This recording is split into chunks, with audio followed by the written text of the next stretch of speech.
Welcome. I'm Amanda McMillan. This is my partner, Samuel Ciochon. Samuel Ciochon. Chicago Home Partner, Division of At Properties. Thanks so much for joining us today.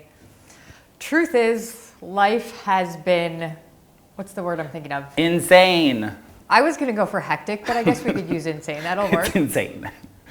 Hectic. It's been hectic in personal life. It's been hectic in business life. And it sure as heck has been hectic in real estate. Yep.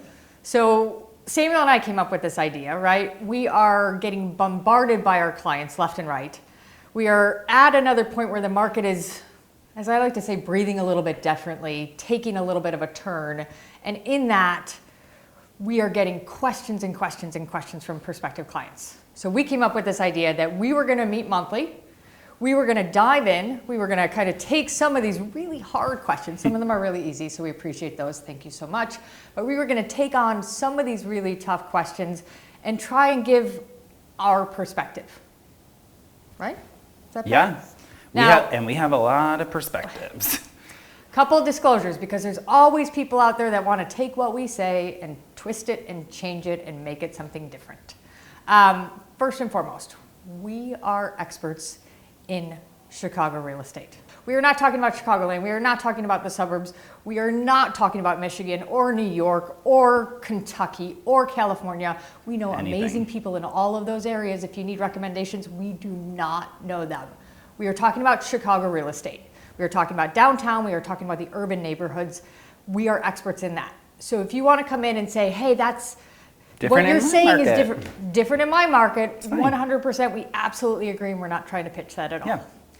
Disclosure number 2, even within our markets, we're going to say something that may apply to an urban neighborhood that doesn't apply to downtown. We may say something that applies to a single family home that doesn't apply to a 1-bedroom condo in a high rise. Real estate is local. And so we just want to make sure that everybody that's tuning in remembers that from that perspective. Fair? Fair. Yeah. Now, the one thing we also have to touch on before we get in is the media. The media, and we're going to touch a little bit more on it as we get in. The media is confusing. The media has a different job, and where they don't always align with what we try and do, right? We try and put the information and the data out there. Our job is not to capture and captivate interest. That's their job. They have to do that. And we'll discuss it a little bit later on, kind of what they need to do that. But a lot of the confusion that our clients are feeling right now are based on a starting point. Headlines. A headline, a conversation from the media. So we just want to be really, really transparent and really clear on that. We'll come back and talk about that a little bit all in all. Did I forget any of our disclosures? Yes, you did. You got through 1 out of 3. Oh, what else do we need to disclose? Second one is we're trying not to create a false narrative and false confidence within our markets. That is not our goal. Obviously, we want to be as insightful as possible. So real estate is an asset. We want to make sure that our consumers know what's going on so everyone can make their own decisions. Awesome. I mean, so well put. You know, I think that so many people, as we come out and we talk about the data and the truth, they look at us and they say, "Oh, you're spinning it. You're trying to make people buy and sell." No. We've gotten to where we've got because we were honest about what was happening. There are people that we have absolutely 100% said, "Don't buy now. This is not the market for you. Don't sell." Yeah, don't buy, don't sell. This is not the market for you. We are not here to convince people to buy and sell in this market. We are here to help people understand what the heck is happening out there so then we can strategize what, when, and where makes sense for you. Yeah. Okay, what other disclosure did I forget? All right, we are here to sort through a lot of the data and try to make sense to others what the data trends tell us. Oh, that sounds good. I'm in. But I think the important thing on that is, right, where we consider ourselves local experts, we're local experts because we study really smart people, right? We study economists and experts that all they do is lock themselves in a room all day long, and all they do is study the data. We're smart enough to follow smart people. We're smart enough to absorb that information and put it out there. But 9 times out of 10, this is coming from different sources. we're just packaging up and trying to find a way to deliver it to our clients. And I'm an economics major, studied that real estate economics in college, so I love the data. Everyone knows I love the data. In fact, You Samuel has put me on you a love short data leash. way too much, even more than I do, and it's insane. Samuel has put me on a short leash. I'm going to keep my data verbiage to a minimum in this. Yeah, the goal is to have fun with this as well. So, we want to be as informative, have fun. We don't want to be over inundating with too much data. Awesome. Because then people glaze over. We talk about this on every single appointment we go on. It's like, we love what we do. Most people glaze over. Most people glaze But we have to have that conversation a little It sometimes happens when I'm talking to Samuel as well. All of a sudden I start going, Yeah. I think that's the blonde. Even though I'm brunette. Shit. okay, let's get started. We've got some questions that we've already got coming in, which on that note, we will be, since we are doing this monthly, we are going to encourage more and more people to send us questions, send us your specific stuff. We'd love to be able to highlight it and talk about it. Here's some of the questions that we've kind of acquired from some of our clients, and so hopefully it's going to hit on some of the things that you guys are thinking about too. Totally. Okay, Ready? let's start big. We're going big. Ready? Ready? I'm teeing you up, Samuel. Okay, let's do it. Are we in Chicago on the brink of a housing crisis? Well, technically no. So it's going to feel a little bit different, but on an economic scale, we're not in a housing crisis. It's going to be really, really difficult to actually say that a housing crisis is going to come in. The reason is we haven't seen, like other markets, AR prices skyrocket. We're a very, very, very stable market. The way that I like to always talk to my clients is, if there's 11 industries out there in all of like the financial districts, we have a majority of them. It's not like we're just strictly tech, we're not strictly finance, we're not strictly anything else. Our market is very diverse, which is really nice, because it actually allows us to, if one sector falls a little bit, the other ones make up for it. And so we've always been really, really steady, I feel like. For certain. I always call us, Chicago is the little engine that could, right? We chug along, we kind of ramp it up, we don't see the peaks and valleys. I think that the other important thing to note is that, right, I'm going to look at the data. We went through the housing crisis. Yes. We came out a lot smarter, right? And because of that, we have data to help us better understand, project, forecast where we're at in the marketplace. Some of the things that we saw that were actually linked to the crisis are data points that right as we're going through this transition, we're going right back to those data points to saying, hey, where are we at? First and foremost, equity is at a high right now. People have so much high. I promised not too many statistics, but the one that I have to share because it blows my mind. 63% of people that own homes in the US, their primary residences have at least 50% equity. Yeah. That's an astronomical number. That's huge, right? Yeah. So we have people that have a lot of equity. Those people are But also during like the pandemic, we saw a lot of people putting more cash down. Like we've had these conversations a lot. For certain. Is Bigger like down payments. My first-time home buyers, like through the mid to 2010s, were putting 5% down.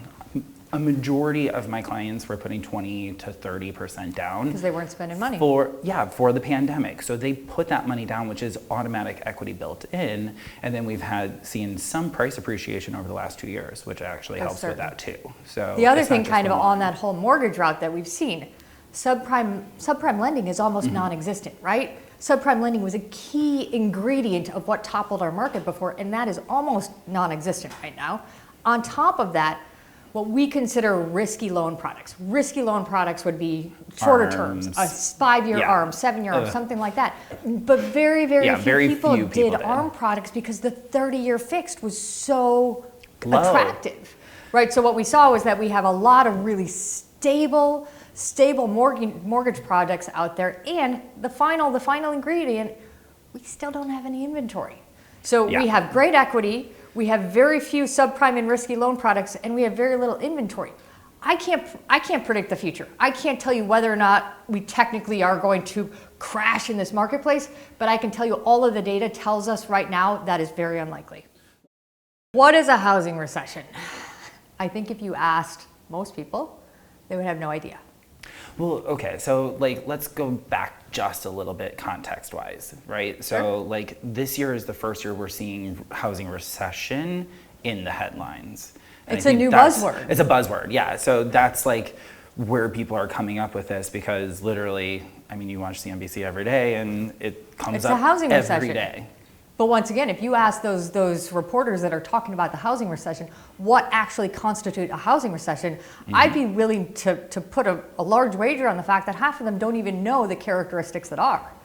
Now, Lawrence Yun, who's the chief economist for NAR, National Association of Realtors, he finally came on record because I think he saw a little bit of a mockery being made about this buzzword, and said, okay, I'm going to put a definition to it, right? Yeah. I'm going to make sure I don't muck Don't this one butcher up. it, don't I'm not going to butcher butcher it. He basically said to be in a housing recession, we have to have fewer home sales, okay?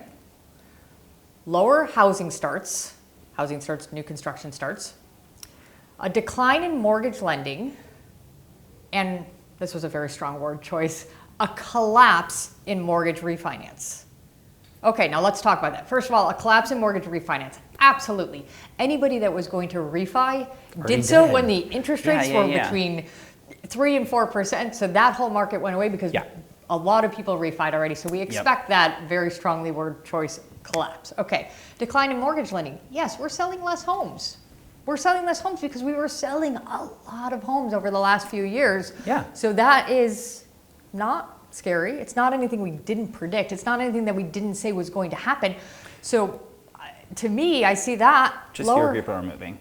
Lower housing starts, right? Yeah. We have a war going on overseas. We have labor shortages. We have supply chain issues.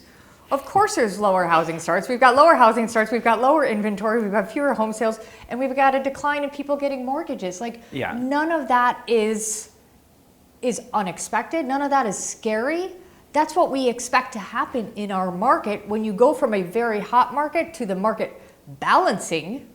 But I mean, like if you talk about like housing starts, we haven't really had a ton of new construction anyway in the last couple of years. I mean, construction was down huge in 2021. Yeah. And even more so now. And I mean, like even downtown, like we're not seeing a bunch of luxury condo buildings that they were building back then. We're seeing that they're building a lot of rental buildings, right? Yeah, we're seeing a lot of rentals. So if you look at like that, it's obviously impacting our inventory as well. It's one of those things that, per that definition, are we in a housing recession? I would say absolutely. But I also don't think it necessarily has the negative connotation that people associate with it. Totally. It's that it's a little bit of a normalizing, and you could say that about any of the markets, right? People tend to see it negatively because it's not as profitable to somebody and it's not as. But if and we saw this, right? Back in the housing crisis, we didn't have a market correction before 2008. Right? No, we did not. We didn't have a market correction between September 11th and then we had a crash. So these are the things that normally are people in healthy situations. Yeah. It's literally what we've been asking for the last 2 years is like literally for a somewhat of a slowdown, a normalization. I mean, like even talking the market to breathe differently. Asking for this to be a little bit slower, to be a little bit more change normalized. It up. So then this is what's happening, and that's what's coming up with interest rates. That's like why all these things are coming into place. And yes, I mean, recession is. Let's keep going here. What do we have next? Oh, this is always a hot topic. Interest rates. What?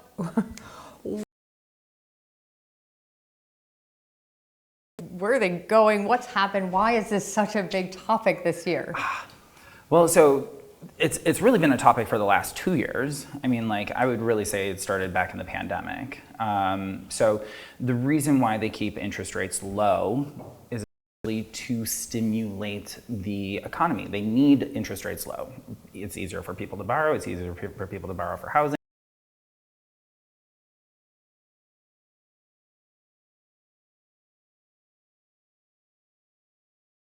3%, under 3%. You mean a 3% interest rate isn't Under normal? 3%. Yeah. It's I not think that normal. should.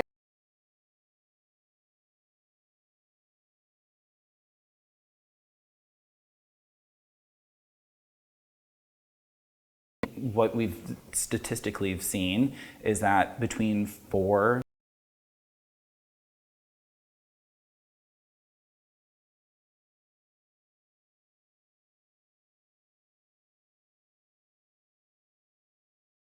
hit it a little bit once in a while in the 2010s. You're younger than I am. Yeah. No,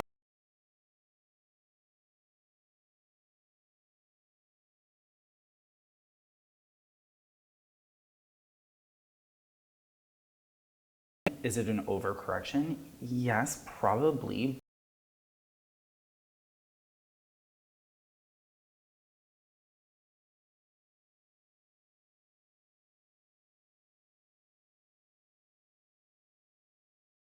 Bring some pricing down and normally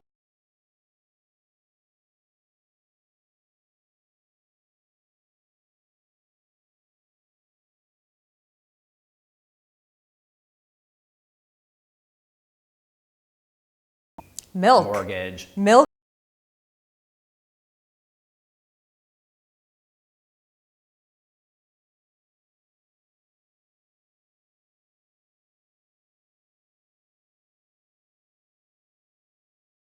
Percent interest rate. And